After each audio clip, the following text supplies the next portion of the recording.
زبان میں بے وفائی کے نتائج، دغابازی کے نتائج، اور پھر اردو لغت کے مطابق سرکشی کے نتائج۔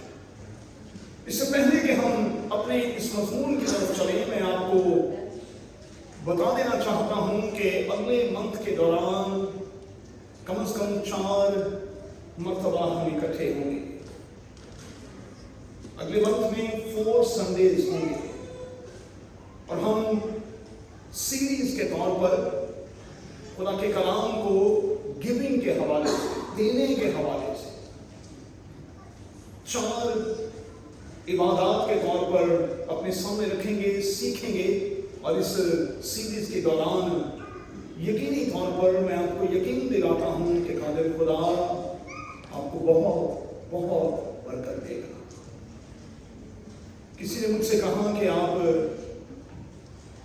پادری صاحب اپنی کلیسیا میں گیونگ پر بات نہیں کرتے، دینے پر بات نہیں کرتے۔ میں نے کہا کہ میں شرماتا ہوں، ہچکچاتا ہوں، اور میری ایسی پریکٹس نہیں رہی ان 38-39 سالوں میں کہ میں دینے پر پیغامات دوں۔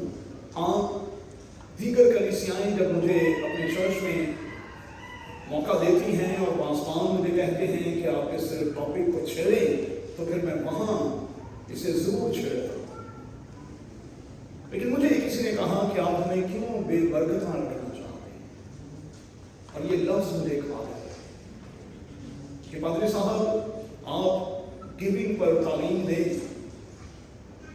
کیونکہ اسی سے برکت ہے، اور اگر آپ اس پر بات نہیں کرتے تو پھر ہم برکت سے خالی اور پھر خالی ہوتے چلے جا رہے ہیں۔ تو آنے والے 4 ہفتوں میں اسی حوالے سے 4 مختلف پیغامات ہوں گے، اور یقینی طور پر یہ سلسلہ آپ کے لیے برکت کا باعث بنے گا۔ میں کوئی 2 مہینے سے اس کی تیاری کر رہا ہوں، اور میری کوشش ہوگی کہ تیاری کے ساتھ آپ کے سامنے آؤں تاکہ آپ کے لیے برکت کا باعث ہو سکوں۔ آئیے صرف 20 منٹ میں خدا کے کلام کے اس خوبصورت سے حصے میں اتریں اور چند ایک باتیں خدا کے کلام میں سے لینے اور پھر سیکھنے کی کوشش کریں۔ ایک بنیادی بات کے ساتھ میں آج کے اس پیغام کا آغاز کرنا چاہوں گا۔ ایک بڑا زبردست جملہ میں آپ کو دینے لگا ہوں، مہربانی سے اسے نوٹ کر چھوڑیں۔ زندگی کے حوالے سے جس قسم کا میرا اور آپ کا پیمانہ ہوگا، زندگی کے حوالے سے جس طرح کا میرا اور آپ کا پیمانہ ہوگا، ہمارا اسی طرح کا پیمان ہوگا۔ زندگی کے حوالے سے میرا اور آپ کا جس طرح کا پیمانہ یعنی معیار ہوگا، پھر اسی طرح کا ہمارا عہد، اسی طرح کا ہمارا اقرار ہوگا۔ اب اس میں تو کوئی شک نہیں کہ ہم وفادار نہیں، نہ ہم خدا کے وفادار ہیں، نہ ہم اپنے ہم جنس انسانوں کے وفادار ہیں۔ اس میں کوئی شک نہیں کہ ہم وفا پرست نہیں ہیں۔ یہ حقیقت ہے کہ ہم سرکش اور باغی ہیں، اور اس میں بھی کوئی شک نہیں کہ ہم کہیں ٹکتے بھی تو نہیں۔ کچھ دیر کے لیے کہیں کھڑے ضرور ہوتے ہیں، اور پھر سب کچھ چھوڑ چھاڑ کر بھاگنے کی کوشش کرتے ہیں، جان چھڑانے کی کوشش کرتے ہیں۔ اور میں کہوں گا کہ جان چھڑانے والا اور پھر بھاگنے والا یہ رویہ کب تک، آخر کب تک میں اور آپ اسی رویے کا شکار رہیں؟ ہم جان بچا کر بھاگنے کی کوشش کرتے ہیں، اور دوسری طرف کئی بار اسی کے کارن ہم مختلف لوگوں کی زندگیاں جو ہمارے ساتھ جی رہے ہوتے ہیں داؤ پر بھی لگا چکے ہوتے ہیں، اور زندگیاں داؤ پر لگانے کے بعد ہم چھوڑ چھاڑ کر بھاگنا چاہتے ہیں، ہم راہ فرار چاہتے ہیں، پھر سے کہوں گا یہ سلسلہ کب تک ہے؟ وفا کیا ہے؟ وفادار ہونا کیا ہے؟ اگر آپ بائبل کے ڈکشنری میں اتریں تو بائبل کے ڈکشنری کے مطابق وفادار ہونے کا مطلب ہے کہ ہم اپنی قدروں کے ساتھ، اپنی ویلیوز کے ساتھ وفا کریں. ہم اپنی ویلیوز کے ساتھ اس طرح سے وفا کریں کہ ہم ان کے ساتھ جئیں، ہر حال میں اپنے ویلیوز کا خیال رکھیں، ہر حال میں اپنے سٹینڈرڈ کا خیال رکھیں اور کبھی بھی اپنے آپ کو نیچے گرانے کی کوشش نہ کریں، اپنے معیار سے نیچے اترنے کی کوشش نہ کریں. ہم اپنا سٹینڈرڈ قائم رکھیں، اپنے ویلیوز کو قائم رکھیں، اپنی خاندانی قدروں کو قائم رکھیں، اپنی شخصی قدروں کو قائم رکھیں اور کبھی اس پر سودا کرنے کی کوشش نہ کریں. میرے بچوں، جب ہم وفادار نہیں ہوتے، ہم خدا کے وفادار نہیں ہوتے، ہم انسانوں کے وفادار نہیں ہوتے، تو پھر ہوتا کیا ہے؟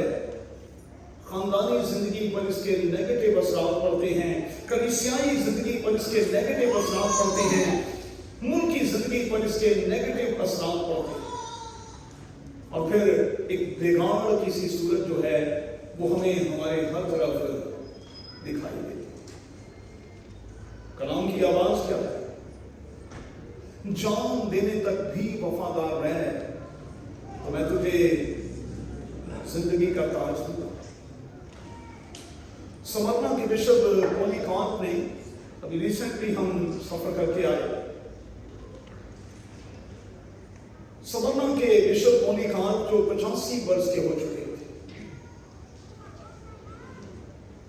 جو سمرنا کی کلیسیا میں بطور بشپ کے کام کر رہے تھے، انہیں پکڑا گیا اور انہیں کہا گیا کہ آپ نے جو کچھ آج کے دن تک کہا ہے، ایک اسٹیڈیم میں آپ کو کھڑا کیا جائے گا، آپ نے وہاں لوگوں کے روبرو انکار کرنا اور کہنا ہے کہ جو کچھ آج کے دن تک میں نے کہا ہے وہ سب کچھ غلط تھا. ہم وہ اسٹیڈیم اپنی آنکھوں سے دیکھ کر آئے. بشپ صاحب کی عمر 85 برس کی تھی. انہیں اسٹیڈیم میں لایا گیا اور ان سے کہا گیا کہ آپ انکار کریں. بشپ صاحب نے کہا جو خدا میرے ساتھ 85 برسوں میں وفادار رہا ہے، زندگی کے آخری عرصے میں میں اس کے ساتھ کیسے بے وفائی کروں. انکار کی صورت میں انہیں جلتے تیل کے کڑاہ میں پھینک دیا گیا.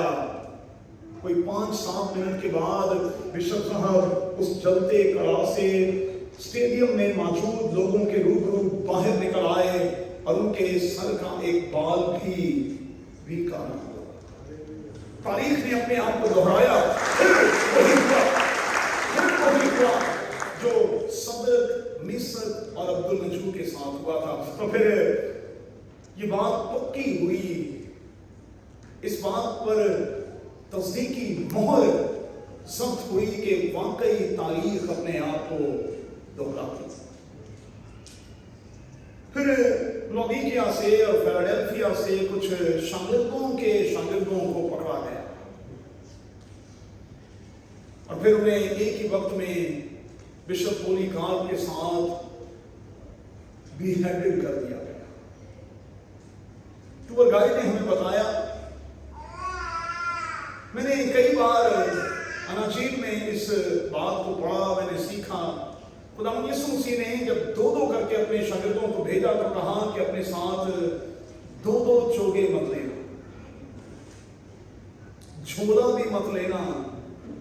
ایک لاٹھی تمہارے پاس ہونی چاہیے اور جس گھر میں تم رہو وہیں پر رہنا، اور اگر تمہیں کہیں قبول نہ کیا جائے تو تم اپنے پاؤں کی گرد وہاں چھاڑ دینا، آگے نکل جانا. اب چونکہ شاگردوں کے پاس صرف ایک ہی چوگا تھا اور اس چوگے کا کلر جو ہے وہ تمام کے تمام لوگوں کو معلوم تھا.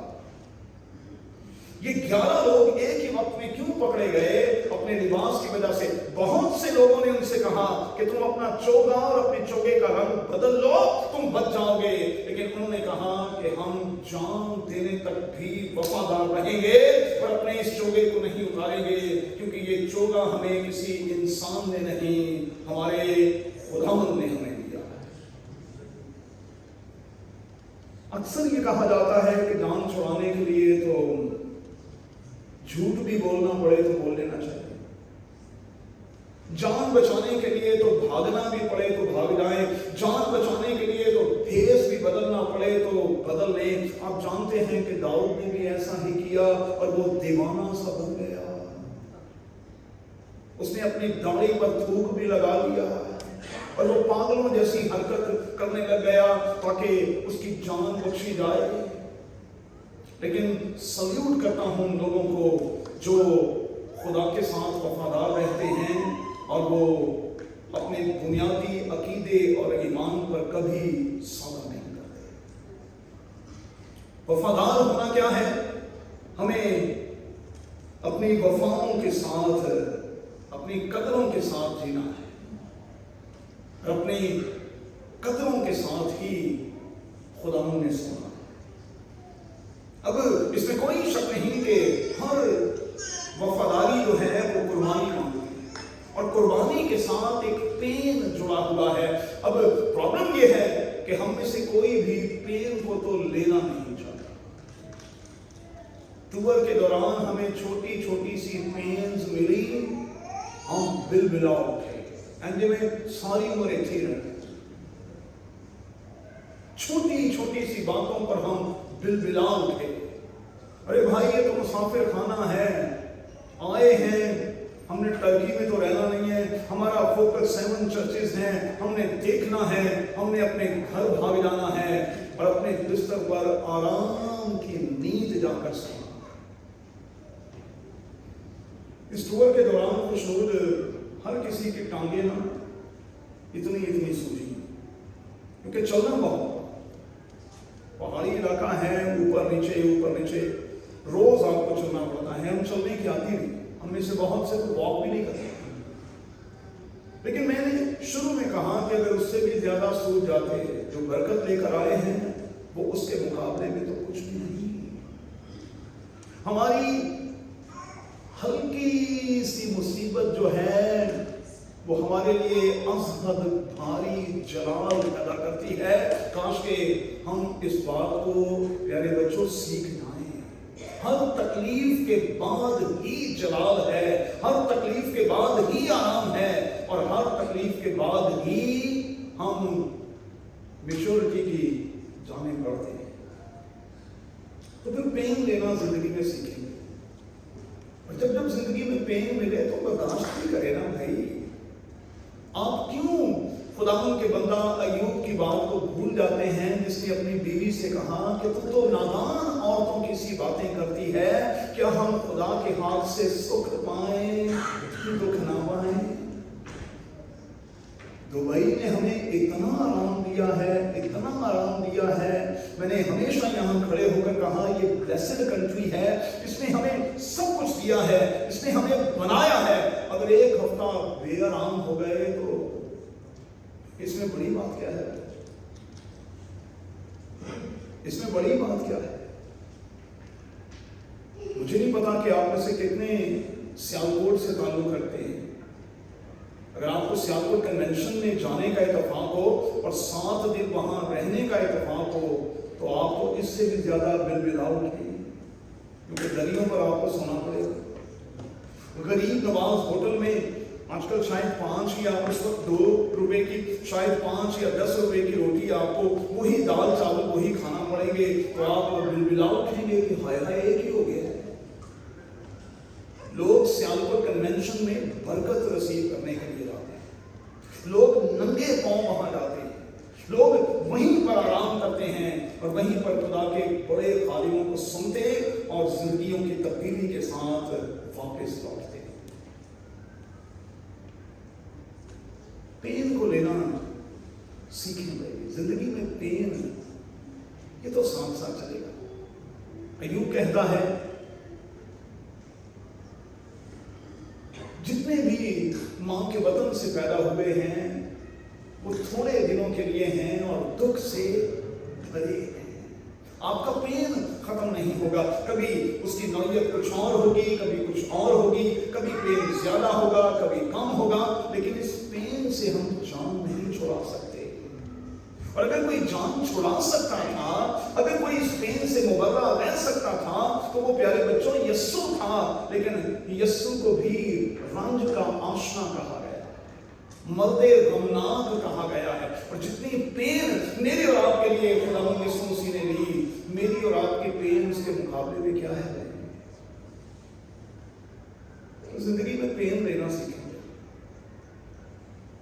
और जिंदगी में जब जब पेन आए, समझ लें कि खुदा आपको शेप दे रहा है, खुदा आपको बना रहा है। कलाम का तकाजा क्या है? आइए जरा मलाकी की किताब की तरफ चलें। खुदा के कलाम की आवाज क्या है? मेहरबानी से खुदा की आवाज को सुनने। दूसरे बाब की अगर 10वीं आयत से आप पढ़ेंगे तो फिर आपको ज्यादा बरकत मिलेगी, और 17वीं आयत तक आप जरूर इसे पढ़िएगा कि हम सब एक ही बाप के नहीं, क्या एक ही खुदा ने हम सबको पैदा नहीं किया? फिर क्यों हम अपने भाइयों से बेवफाई करके अपने बाप दादा के अहद की बेहुरमती करते हैं? हम सबका एक ही बाप नहीं? हम क्यों अहद शिकवी करते हैं? हम क्यों अपनी वफाओं पर कायम नहीं रहते? हम क्यों वफादार नहीं रहते? हम क्यों संघर्ष और बागी हो जाते हैं? हम क्यों लॉयल नहीं रह सकते? हम क्यों बेहुरमत होते और दूसरों को करते हैं? अब याद रहे कि बेवफाई असल में बेहुरमत करना, इनकार करके किसी भी शख्स की तज़लील करना। बेवफाई असल में इनकार करके किसी भी शख्स की तज़लील करना है, उसकी पगड़ी उछालना। और बाइबल का खुदा कतई नहीं चाहता कि हम इस तरह से हों। पुराने दौर में अहद किस तरह से बांधा जाता है? अगर आप देखना चाहते हैं तो पैदाइश की किताब के 15वें बाब में लिखी है, जानवरों को काट कर उनके बिल्कुल मुकाबिल रखा जाता है। जानवरों को 2 हिस्से करके, एक हिस्सा यहां, एक हिस्सा यहां रखा जाता है। परिंदों को काटा नहीं जाता, परिंदों को वैसे का वैसा ही रख दिया जाता है। और अहद करने वाले दोनों उन मुर्दा जानवरों के बीच में से गुजरते थे, और असल में उस में से गुजरते हुए वो ये कह रहे होते थे कि हमारा ये अहद मौत तक का अहद है। हम जान देने तक भी अपने इस अहद की पासदारी करेंगे। और ये जानवर इस बात के गवाह हैं कि हम एक दूसरे के साथ इस तरह का अहद कर रहे हैं। चेक करें कि लोग इस मामले में कितने संजीदा थे। जब खुदा ने अब्राहम के साथ अहद बांधा तो बिल्कुल इसी शक्ल में बांधा, और इसकी खूबसूरत तस्वीर हमें पैदाइश की किताब के 15वें बाब में दिखाई देती है। अब बतौर खादिम के हमारा रवैया किस तरह का होना चाहिए? आइए जरा कुरिन्थियों के मसीहियों के नाम मुकद्दस पौलुस का खत, दूसरा खत, उसका 7वां बाब और उसकी 2री ता 4थी आयत को देख लीजिए। ये खुदावंद कादिर मुतलक का कौल है, असाए अजीजों, चूंकि हमसे ऐसे वादे किए गए, आओ हम अपने आप को हर तरह की जिस्मानी और रूहानी आलूदगी से पाक करें, और खुदा के साथ पाकीज़गी और खुदा के खौफ के साथ पाकीज़गी को कमाल तक पहुंचाएं। हमको अपने दिल में जगा दो। हमने किसी से बेइंसाफी नहीं की, किसी को नहीं बिगाड़ा, किसी से दगा नहीं की। मैं तुम्हें मुजरिम ठहराने के लिए ये नहीं कहता, क्योंकि पहले ही कह चुका हूं कि तुम हमारे दिलों में ऐसे बस गए हो कि हम तुम एक साथ मरें और जिए। मैं तुमसे बड़ी दलेरी के साथ बातें करता हूं, मुझे तुम पर बड़ा फख्र है, मुझको पूरी तसल्ली हो गई है। जितनी मुसीबतें हम पर आती हैं उन सब में मेरा दिल खुशी से लबरेज रहता है। कुरिन्थुस की कलीसिया में ये क्वालिटी थी कि ये खुदा के वादों के साथ जीने वाले लोग थे और ये जानते थे कि खुदा के सारे वादे हाँ के साथ। ये एक दूसरे के साथ भी जब हाँ कर लेते थे तो फिर उससे इधर उधर नहीं होते थे। ईमानदार के लिए खुदा के कलाम की आवाज क्या है? अपनी सौतों कदी न मुड़दा, पावें काटा खावे। ईमानदार की खूबी यह है कि उसे नुकसान भी हो, जब उसने एक बात कह दी सो कह दी। लेकिन आज की दुनिया में कितनी बेशर्मी के साथ लोग कंधे उछाल कर ये कह रहे होते हैं कि वो वादा ही क्या जो वफा हो जाए। और जो इस किस्म की बातें कहते हैं, मैं अपने दिल में उनके लिए कहता हूं, मुझे तेरे बारे में भी और तेरे खानदान के बारे में भी पता चल गया है कि तुम्हारा स्टैंडर्ड क्या है। ये सारी की सारी बातें तूने अपने खानदान से वहीं से अडॉप्ट की हैं। इसका मतलब यह हुआ कि ना तेरे वालिदैन वफादार थे, ना तू है, ना कभी होगा। वो वादा ही क्या जो वफा हो रहा है। शाबाश, कोई अकल का जूला बोले। ये पता नहीं किस किस्म के मफरूजे, ये किस किस्म की ज़रूर बिजनेस जो हैं वो पता नहीं कहाँ से किन बेवकूफ़ किस्म के लोगों ने हमें दी हुई हैं, हम उन्हें अडॉप्ट करके बैठे। मसीही की पहचान क्या है? अपनी सौतों कभी न मुड़दा, पावें काटा खाओ। एक बार कह दिया। ये वही बात है कि जब मैं खुद से कमिटमेंट कर लेता हूं तो फिर मैं किसी की नहीं सुनता, फिर हमें किसी की भी नहीं सुननी। जब आपने अपने साथ कुछ अहद कर लिया तो फिर आप उस अहद पर कायम रहेंगे। खत्म करेंगे आज के लिए इस खानदानी इबादत के हवाले से खुदा की क्लियर किस्म की आवाज मेरे और आपके लिए क्या है? खुदा चाहता है कि हम फेथफुल हों, हम लॉयल हों, हम फेथफुल हों, हम लॉयल हों, हम ऑनेस्ट हों। अपनी शख्सी जिंदगी में, अपनी खानदानी जिंदगी में, अपनी कलीसियाई जिंदगी में, अपनी मुल्क की जिंदगी में और अपने तमाम के तमाम रिश्तों में हम फेथफुल हों, हम लॉयल हों, हम ऑनेस्ट हों। एक बात मेहरबानी से नोट कर लेंगे, मोहब्बत, वफा और प्यार जो है इसका कभी इश्तिहार नहीं दिया जाता, और जो लोग इश्तिहार देते हैं वो कभी सही लोग नहीं होते। इसलिए अपनी वफाओं का और फिर अपने प्यार का और अपनी मोहब्बत का इश्तिहार ना दें, ढोल ना बजाते। कलाम में लिखा है, ऐसा करने वाले अपना अजर पा चुके। प्यार करते हैं तो फिर इजहार जरूर करें, लेकिन उसे बाजारी इश्तिहार ना बनाएं, इससे गुरेज आइए दुआ करें। खुदा